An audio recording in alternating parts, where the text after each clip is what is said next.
মারে আমার করে ভিক্ষা দাও। আচ্ছা ঠিক আছে, দিচ্ছি।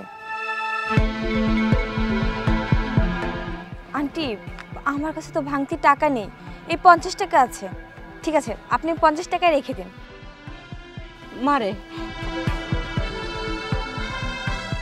একটা কথা ছিল। হ্যাঁ বলুন। তোমার মতো না আমার একটা মাইয়া আছে, আমি ভিক্ষা করে অনেক কষ্ট করে মায়াডারে ভার্সিটিতে পড়াই। মায়াডার ভালো কোনো জামা কাপড় নাই, যদি তোমার পুরান জামা কাপড়গুলো দিতা না তাহলে ও পড়তে পারতো। তাছাড়া সামনে তো ঈদ, মায়াডারে আমি নতুন কোনো কাপড় চোপড় কিনে দিতে পারি না। আচ্ছা কোনো সমস্যা নেই, পুরনো জামা কাপড় কেন, আমি না হয় কিছু নতুন জামা কাপড় সাথে অ্যাড করে দিব।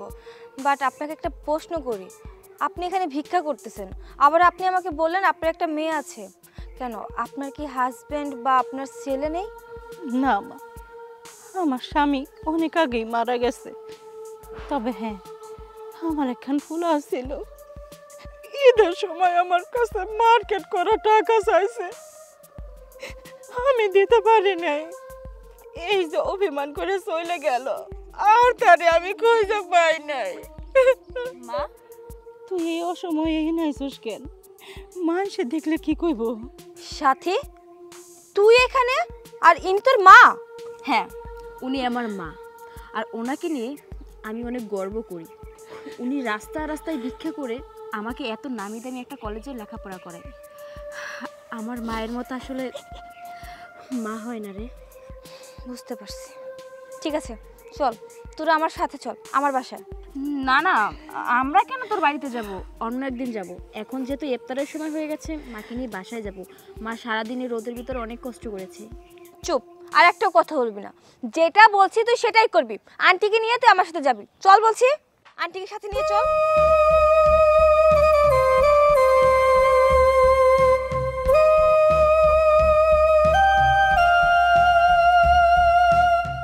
তানা, আচ্ছা শুনো না, আন্টি তোমার আমার থেকে একটু অপর করি। মা তুমি এখানে? মা তুমি এখানে কিভাবে আসলে? তোমাকে এখানে কে এনেছে? মা জানো আমি তোমাকে কত খুঁজেছি, আমি তোমাকে খুঁজতে খুঁজতে পুরো হন্যে হয়ে গেছি মা।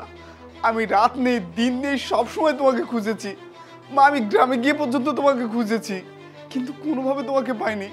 আমি গ্রামের সমস্ত লোকের কাছে তোমার কথা জিজ্ঞাসা করেছি মা, কেউ তোমার কোনো খোঁজ দিতে পারেনি মা। সেদিন আমি তোমার সাথে ভুল করেছিলাম, আমি তোমার সাথে অন্যায় করেছিলাম। আমি তোমার সাথে ঝগড়া করে তোমার উপর রাগ করে বাড়ি থেকে বের হয়ে গিয়েছিলাম মা। জানো আমি ইচ্ছে করে কোনো কিছু করিনি, আমি আমার বুকে পাথর বেঁধে ঝগড়া করেছি। কেন জানো মা? কারণ আমি যেদিকে তাকাই সেদিকে শুধু অভাব দেখতে পাই। শুইলে অভাব, খাইতে গেলে অভাব, ঘুমোতে গেলে অভাব, উঠতে গেলে অভাব, বসতে গেলে অভাব। মা আমি এত অভাব না নিতে পারতেছিলাম না, তাই বুঝতে পারতেছিলাম না কি করব। আমি তোমার বড় ছেলে, অথচ আমি তোমার অভাবে কোনোভাবে তোমার পাশে দাঁড়াতে পারছিলাম না। তাই আমি নিজে থেকে একটা ডিসিশন নিই যে যে কোনোভাবে আমাকে বড় হতেই হবে, এই অভাব আমাকে দূর করতেই হবে। তাই আমি বুকে পাথর বেঁধে তোমার সাথে ঝগড়া করে আমি চলে গিয়েছি মা। জানো আমি দিন নেই রাত নেই 24 ঘন্টা পরিশ্রম করেছি, আজ আমি বড় হয়েছি মা। কিন্তু যখন আমি বড় হয়েছি, বড় হওয়ার পরে তোমাকে খুঁজেছি, কিন্তু তোমাকে কোথাও পাইনি। তুমি কোথায় হারিয়ে গিয়েছিলে মা?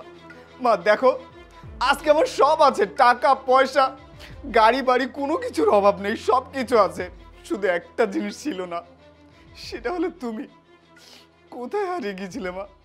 বাসার ওনারা তোমার মা বোন? তুমি জানো আমি ওনাদেরকে কোথায় পাইছি? আমি যখন রাস্তা দিয়ে আসতেছিলাম তখন দেখি তোমার মা রাস্তায় ভিক্ষা করতেছে। ভাগ্যিস সাথীকে আমি চিনতাম, আমরা একই ভার্সিটিতে পড়াশোনা করেছি।